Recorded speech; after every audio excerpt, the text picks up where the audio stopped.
hello, Tash. Tash Corbin, thank you so much for doing this interview with me today. Tash is a beautiful entrepreneur who's the leader of the Heart-Centered Soul-Driven Entrepreneurs group on Facebook. So we're going to be talking today about the importance of emotional intelligence in business. I am a big fan of tapping, as everybody knows, and my business is growing inner wealth. I'm Ilka Oster. So hi. We get to interview both of us. Hello, and thank you so much for the interview, Ilka. I love talking anything to do with business, and particularly the mindset and emotional intelligence stuff. It definitely floats my boat. Yeah. So I'm really interested to hear like where your passion for business comes from. Well, it started, I think I've always been a little bit curious about how people work. That's definitely like the first thing. I've always, as a child, been very curious about people's brains and their minds and that kind of thing. And I've also had a bit of a flair for business. When I was 9, we lived in a place called Mount Morgan, and there was a lot of fool's gold in Mount Morgan, also known as pyrite.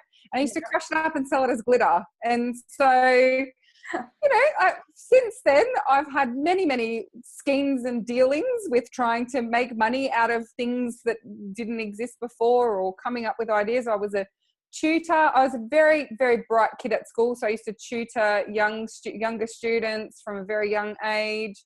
And that's really grown from there. But I've always been very kind of keen to explore why people buy things or why businesses work, and try and make businesses work for myself. I had a bit of a period where I was very anti-business because my dad had his own business. I grew up in a home business-based family. My dad was a builder, and then we had a caravan park, and then we had a tour business and a cafe. And so I've seen the ups and downs of business. So when I went to uni and graduated from uni, I was like, I'm never having my own business. I went and worked for government. Like, you can't get more opposite, I reckon. But that seed of an idea, that idea of creating a business just kept planting everywhere. I was an Avon lady for a little while, just doing all those little things. And I read The 4-Hour Workweek by Timothy Ferriss. Yeah. Doing the Denise Duffield Thomas's boot camp. And the combination of all the entrepreneurs in that boot camp who were talking about the income they were making, and the whole concept of why am I delaying my life for retirement out of the 4-hour work week, those two things, I went, I gotta give this a go. I've got to get rid of this resistance. I could see it was just a story from my experience and seeing my dad's businesses fail. So that was kind of my leading question for the next one, because it usually is the story, but it's the story from what we've seen, isn't it? I mean, that, when I'm working with people, that's normally what's coming up all the time, is the story from what they've seen. So what tools have you mainly used, over the time, and do you have coaching yourself and to keep yourself going, because it's an ongoing thing, isn't it? So from the mindset perspective, something that Denise taught she was really my entry into the personal development mindset world, and something that she taught from day one was just throw everything at it and see what you like. And so I have tried emotional freedom technique, tapping, which you're a little bit familiar with. Affirmations, journaling. I've done a lot of kinesiology. I work with an ancestral clearer and a healer. I have even just regular little things like yoga and meditation. I find they're very powerful for my mindset. And I've worked with coaches who are specifically helping in that mindset space as well. So I've worked in a lot of different areas. My daily routine still, this is the throw everything at it, see what sticks. Well, what sticks every day is I always write down my goals every single day. I always do EFT every single morning. So I have my goals written on my mirror in my bathroom, and every morning before I go into the shower, I look at that goal and I ask, how does this make me feel today? What's going on for me here today? And that will set me off on some kind of tapping exploration that happens every morning, and just really tuning into what's going on for me and what's really happening, and can I operate from that amazing space. I feel it really sets me up for a great day. Also a fan of some pump up music. Listen to a lot of pump up music in the mornings these days. And then the other thing I do is I track my income every single evening. And that is also a very powerful way for me to notice what's going on in my mind, what my thoughts are about what that means. I use progress art. So I'll just show you a little. This is my book. I made this book with a gorgeous artist, Hinarera. And so every night I colour in as well. So I put and then I get to colour in. And it's while I'm colouring in that I notice, like, oh, that's low because I haven't worked hard enough today. Or, you know, just there'll be something that pops up, and then that's fodder for tomorrow's tapping. And I will do some journaling usually as well. So, you know, there's some of those more self-guided type practices. And then I consistently do work with other practitioners as well, because I think there's only so far you can go on your own. Yeah. And how, like, instrumental do you think that is? Like, there's going to be people watching this that a lot of people starting up in business and really just trying to get themselves off the ground. How instrumental do you think that the mindset work is and the belief work is? I always say business success is 50% strategy and 50% mindset. And that is very generous coming from a business strategist. Can I just say? Because all the mindset people say it's 80% mindset and 20% strategy. And I would love to say it's 20% mindset and 80% strategy, but I don't believe it. It's 50-50. So 50 is still a lot. I dedicate 50% of my time every day is mindset work. It's not marketing. It's not client work. It's mindset work, because I do think it's that powerful. And 50% of the money that I invest in my business goes into my mindset work as well.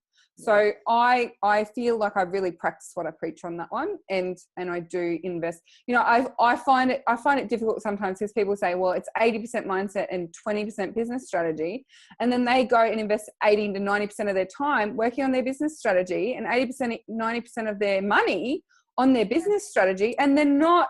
If you think it's 80% mindset, spend 80% of your time on your mindset. Like, do the work that you think that it is. And so I do feel like I really practice what I preach on that. Yeah. And I do deliver, you know, that 50-50, and I focus on it and build it up 50-50. I think it's totally instrumental. Yeah. A little story to demonstrate that. So when I started my business, I left the corporate world and I was earning between $140,000 and $165,000 a year in my corporate job, just depending on like bonuses and that kind of thing. And when I started my business, I jumped back to that price point, that income level, within 8 months. I was back up there, and then I plateaued. Now, if that doesn't show you, like, I have all the business strategy in the world, I'm great with business strategy. If that doesn't demonstrate the power of the mindset and the fact that we have energetic income levels, I don't know what does. Because, you know, and I don't ever share that story in my marketing. When I don't say, you know, I got to 6 figures in 8 months, you can too, because I only think I got there because I already knew what I was worth at that level. That my mindset, my energetic income level was already set there. And so when I started my business, it really didn't take much for me to get there. But then I spent 2 years there, like bubbling along, like I'd like just a little bit and then a little bit and then a little bit and a little bit. And I just stayed at that plateau. And it was only when I really looked at energetically and got serious and I increased the time and money I was spending on my mindset work that I was able to break through that. And so I think it's completely instrumental. Yeah, definitely. Well, I think, you know, I've got a similar story with, you know, my mum not working at all, and then me being a stay-at-home mum most of the time. So starting on pretty well zero income. So for me to break out of just making any income was a massive big thing. So absolutely. Yeah. And so that's why I don't say, oh, you know, just do what I did, because I know, like, if you're coming into this and you've never earned money before, or if you're starting a business and your peak salary was $40,000 before, then you don't just have business strategy to grapple with. You need to up-level that money mindset, and you need to also really open up your capacity to receive. And that's all mindset and energetic. Yeah, exactly. So one of the things too that I deal with a lot and see a lot is that when you start to, raise your frequency and you start to, for want of a better word, like sticking your head out, like getting out there, sharing your passion, doing the things that you want to do, that you can have some stuff happen where maybe friends start to drop away, or you might trigger other people and things like that. So can you talk about that a little bit and how you've used some of your tools to help you to break through those levels? I could talk about this for hours. Okay, so this is actually my entire life's purpose. Every time I was like ducks of my school, I'm 6'2", I'm a tall lady. Every time I have ever stood out, I've been cut down or kicked out of the group. So whenever I've achieved success, whenever I've won something, whenever I have, stood up and wanting to be the leader of something, it has cost me in terms of connection to my group or my friends. It has cost me. And so I actually think that my whole life I have been trained to help people to live in a world where standing up and shining actually makes you more connected, not less, right? Yes. It's like huge. I mean, it's no coinky dink. I now have a Facebook group full of my 19,000 closest entrepreneurial friends, right? And in that Facebook group, people are encouraged to step up and shine. And I didn't do that because I was like, hey, I never got to step up and shine, so I'm going to do it. It was a total coincidence, but on reflection and a lot of the journaling that I do, hey, look at this story. I've had this pattern. Now I've created a world in which me standing up and shining makes me feel more connected to this tribe, not less connected to them.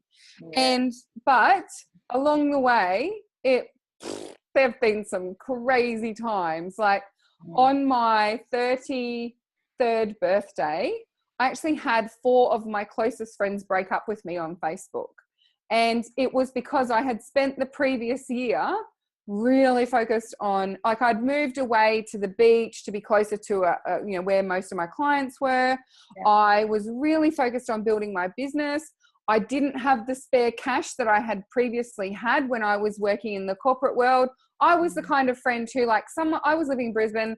I had a friend in Sydney, and every 4 weeks I'd fly down and party with him in Sydney. I'm like, yeah, woo, everything's exciting. When I was in that really intense year in my business, I really didn't prioritize the partying as much. I wanted to prioritize building my business, and I invited all of my friends, come and stay with us at the beach, go to the beach, all that kind of thing. And I had 4 people in a row say to me, you've changed, you're a different person, we don't like it, you used to be there for us, da-da-da-da. And so I had to grapple with this whole thing that I felt was happening again. But the beautiful thing about it was that it was, what I could see was actually like I had moved up to here. The people who got me were up here, and these people were just falling away. And whilst it was heartbreaking, I definitely had a big cry about it, because I just want everybody to love me, and I don't love being booted out of the group. I could absolutely see that it was actually creating space for more. And the same thing happens in my Facebook community. Every now and then there'll be this little scuffle thing, and someone will crack it, be mean to me and run away, or they'll tell me that, who do you think you are? And then that I go through that process of dealing with that, and all of a sudden the group will grow by 1,000 people in a week. It'll just it's like letting go of that one person has created space for these 1,000 other people who do align to come and join us. And there was actually a really interesting time for me. The group was teetering over to get into 10,000 members. And I had run this special promotion where people could promote their own Facebook groups in my group. Thought I was being quite generous about that. And there were some rules, and there were some people who weren't following the rules. They weren't following the process. comment with what your group name is, what it's about, and a link. Like, I thought it was fairly simple. But there were all these people who were promoting their page, who were promoting an offer, or who were saying, just putting the link to their group, and no one knew what the group was for. And so there were quite a few people whose comments were being deleted, or they were being asked to do it again. And it caused this huge furor. Like, there were about 5 or 6 people who just started getting really abusive towards me. But I had this giant aha moment when they said to me, Tash, I got a message, Tash, Corbin, who the F do you think you are, right? You think this group is a bank account that only you can withdraw from, and if anyone else tries to withdraw from it, then you are shutting us down. And it was really interesting to me, because when she used those words, I realized I had been saying that to myself for the whole 2 weeks previous.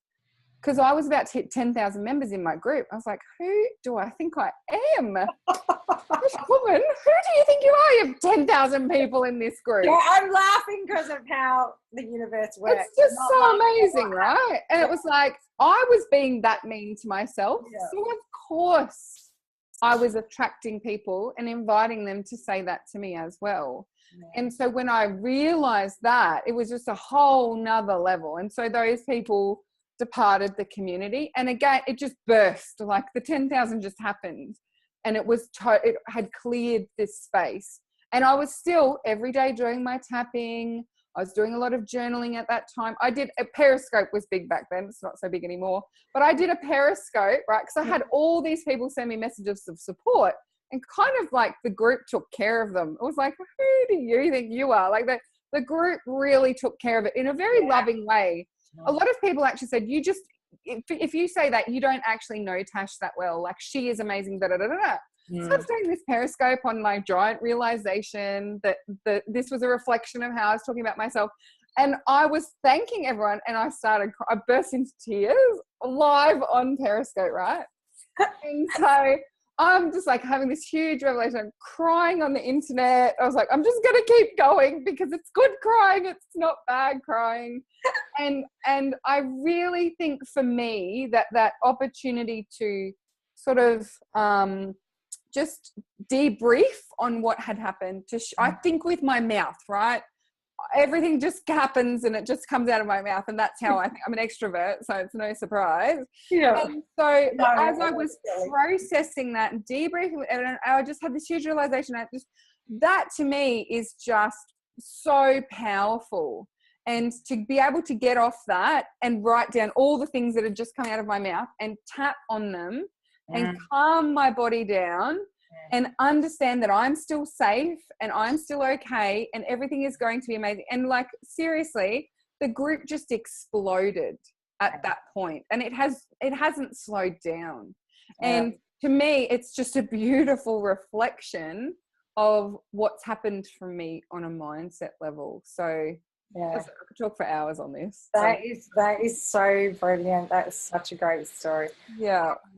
And it really highlights as well the importance though of, you're an inspiration to people, but the importance of having someone who's an inspiration or a mentor or someone like that. And hearing you speak, I've just spent a couple of weeks in seminars and things and listening to people. They're pretty inspirational and whatever.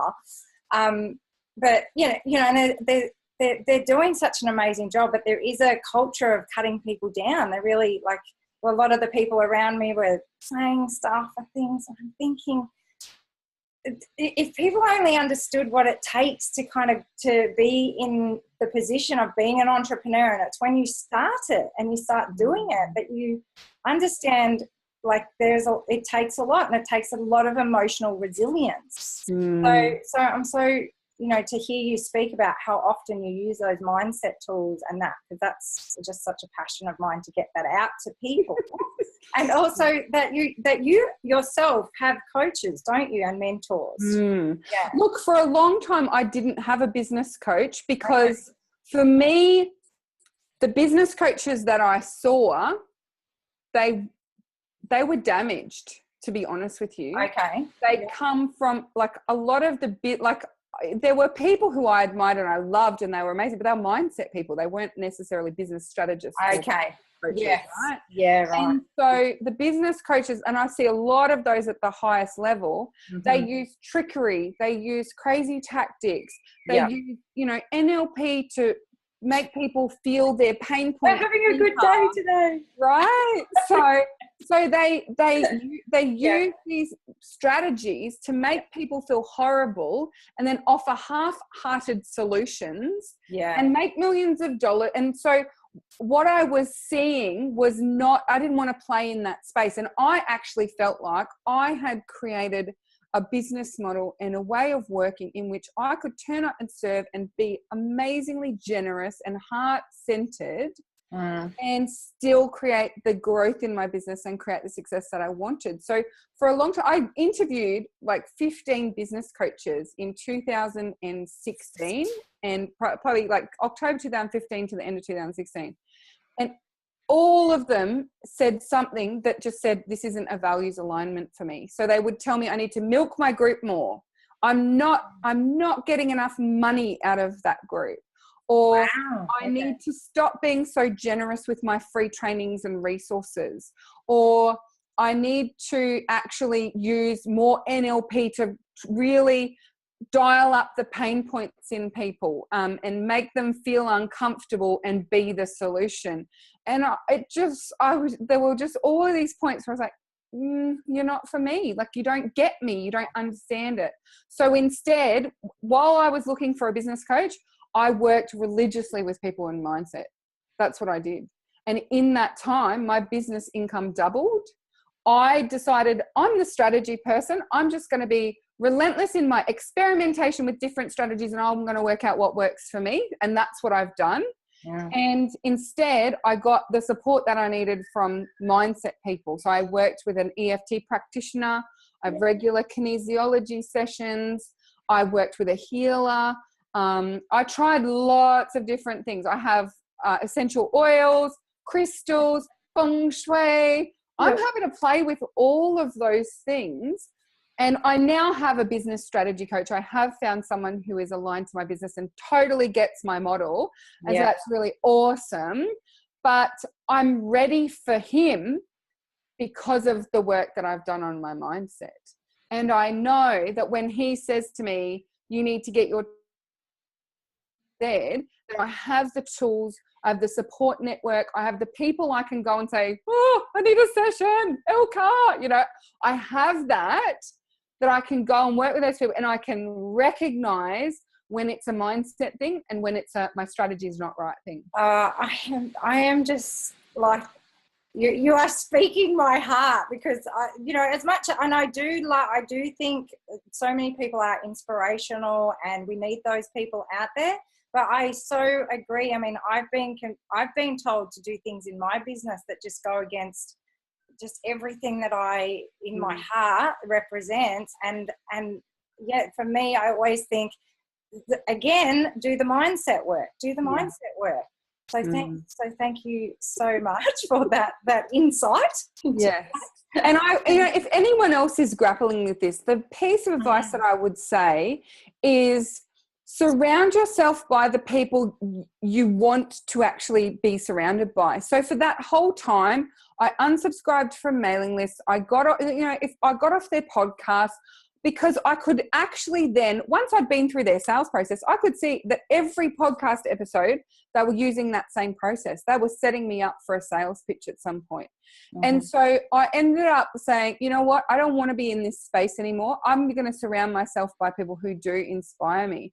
And so a lot of my, entrepreneurial inspiration are not business coaches, even though that's what I do. Business strategy is what I do. I'm more inspired by people who've created that business success by doing it in a way that's more aligned for them. Yes. And there are multi-million-dollar entrepreneurs out there who are aligned and who have done it their way and who have honored their values and whose values align to mine. And so I did just surround myself with those people. And so that would be my advice, is surround yourself with those people. And also, like, you can get lots of business strategy stuff and mindset stuff for free from those people. You can, you can, I've had people who've been on my mailing list for 3 years and they've never bought anything from me. I love them, right? And there are other people out there who totally love people who don't buy from them still as well. You don't need to buy from me for me to think that you are a valuable person or a member of my lady posse, right? Like, I all you need to do is just want to be there and be willing to show people some love, compassion, and not be judgmental. Like, it's pretty low standards, but that to me is all you need to be part of this. And so if you are grappling with that, just make sure you've got that balance. Have somewhere where you're getting some strategy advice and somewhere where you're getting some mindset support. And as long as you're taking baby steps on both of those, you'll end up in the right place. You'll end up having a breakthrough. You'll end up with something working. Just be really clear on your big picture, your vision of what you want, your value proposition, your goals, what you want. And it's usually what we want is a feeling, not a thing anyway. So just keep getting into that space and surround yourself with people who really do make you feel like you are valued, and it makes a huge difference. Yeah, that's what I was going to lead into about having a vision. And I think, it's about having that the biggest vision you can for yourself. So I know, so you've talked about putting the stuff on the windows, the vision boards and other things like that. So, but how else could you recommend to people that you've used to really like up that vision for themselves and that value in themselves? And I think sometimes we put a lot of pressure on ourselves to have this really clear idea of what the future holds many, many years in advance. And, we can get frustrated with ourselves if we can't really see it. But the life that I live now, I wouldn't have even dreamed it was possible 5 years ago. So for me, I didn't have to be clear on that. What I wanted to be clear on was how I spent my day and the feelings that I had. So I love writing out my ideal day. And I have every Sunday afternoon when I sit down to do my weekly review of what's happened in my business, I will write into my journal, like, Dear Diary, but it's for like 3 years from now or a year from now or whatever. Dear Diary. And this is what I did today. We got up, we went for a walk on the beach, we had a beautiful breakfast. I spent the morning talking to some amazing clients. I got interviewed for a podcast with this awesome lady named Ilka. And then, we had great dinner. And that, like, to me, living that day is so much more powerful than some number. I want to have $1 million business. Now, I do want to have $1 million business. I don't make any secret of that, but that $1 million business thing, that helps me to align my business strategy. It helps me to be inspired and stick with the goals and the coloring in my income and all of that kind of thing. But what really makes my heart sing is looking back on a journal from 2 years ago and realizing that today I lived 2 years ago's ideal day. That I have created for myself the exact way that I want to live my life, and it makes me able to kind of tap into this, because sometimes I have a tendency to think that day-to-day life is a bit boring. Like, you know what I mean? Like, get up, go have a shower, go for a walk, But when you actually think about, well, what do you want your day-to-day life to look like? It actually makes daily life feel really exciting. If my daily life can include a walk on a beach, listening and dancing to music, great food and great people, I am a happy bunny. Yeah. To me, that is like, And so, the vision of the house or the vision of do I want kids or not, blah, blah, blah, blah, blah. I'm not going to put any pressure on myself to make any decisions about those particular questions. I will just keep free flow writing what my ideal day might look like, and we'll take it from there. And for the first 2 years of my business, that vision did not include group courses or I didn't know what I was going to be doing. It didn't include being interviewed on podcasts. I didn't know what a podcast was. It didn't. I wanted to be interviewed because I want to be famous. I didn't know what a podcast was. And so It took me, I was very late to the podcast party, actually. Can I just be honest? So it took me a long time. A lot of people knew what a podcast was before me. But well, I don't know how to upload this onto the podcast yet, but I will. We'll be able to celebrate together. But YouTube, I'll be getting it on. Yeah, exactly. It will be on the podcast too. Yes. And so I think like it's two things, like do get clear on that vision and get clear on that vision, like real things, like what do you do in the morning? Yeah. And what do you, how do you live your life? I think that is what you get clear on for that big vision stuff. That keeps dragging you towards and making sure you're on track and aligned to your values. And then the other goal orientated stuff like income goals or reach goals or business goals, that kind of thing. Like, I don't think we can play much more than a year in advance until we're at that $1 million business mark anyway. So why stress yourself out trying to create something that's not really going to empower you yet anyway? So yeah, that's my take. I love it. I love it. And you're so speaking my language, and when it's really about the feeling. Yeah. About the feeling. Really, we think it's about this, that, and the other, but it's about the feeling that we're creating, and then that getting that higher, frequency or vibration, those kind of woo-woo words, but just a bit like a better emotion in your body. So more joy, more bliss, more passion, more excitement on a daily basis. Oh, I tell you, and I do believe in the whole vibration frequency thing. Yeah. When you are on a high, when you are feeling great things happen. And there's been actually, I can't cite the study, but there was this really awesome study where they interviewed people all in this building and they asked them, do you think that you're a lucky person?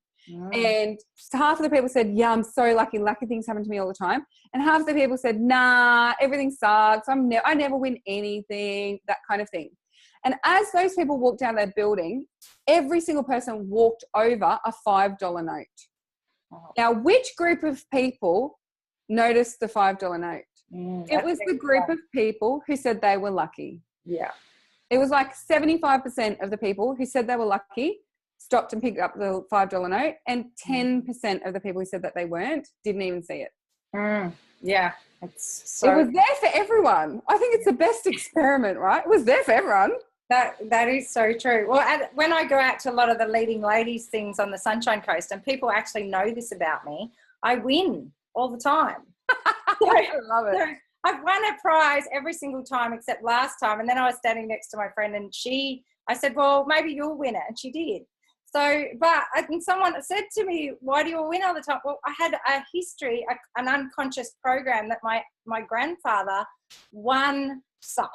Yeah, so I just saw that a lot when I was growing up. So I mean, you can change your history too with tapping. That's what we do. You can change anything about yourself. So it is about the belief. It really is about the belief system. Absolutely. Yeah. And I even have, like, that's one of the affirmations that I use all the time. Why am I so lucky? Yeah. And I love affirmations because, like, I don't know the answer to that. My subconscious brain will go and get me some evidence to show me why. And so I am a very lucky person. And it's actually on my about page on my website. I'm the luckiest person I know because I totally am. But that's not because I was just born lucky. It's because since 2012, I have consistently asked that question. Why am I so lucky? And it's just started to happen, and that's worked. Yeah. So thank you so much. We didn't kind of work out how much time we could talk, but I know we could probably go on forever. Forever. We'll wrap it up because there's so much gold in that conversation for people to learn from and to start implementing.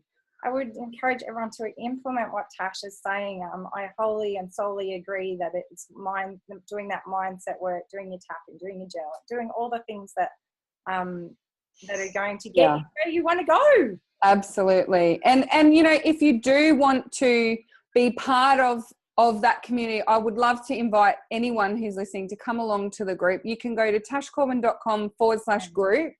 Come and join us. Like, it's such an inclusive community. So many amazing business relationships are formed. But more than that, it's a high vibe group. You're hanging out with some people who are dedicated to being their best self. And that doesn't come from a space of thinking that they're not their best self right now. It comes from a space of what else is possible. And I love that. Yes, that is so awesome. Fantastic. Beautiful. Thank you so much, Ilka. My pleasure, my absolute pleasure. It's been so much fun. And thank you so much. Cool. Woohoo.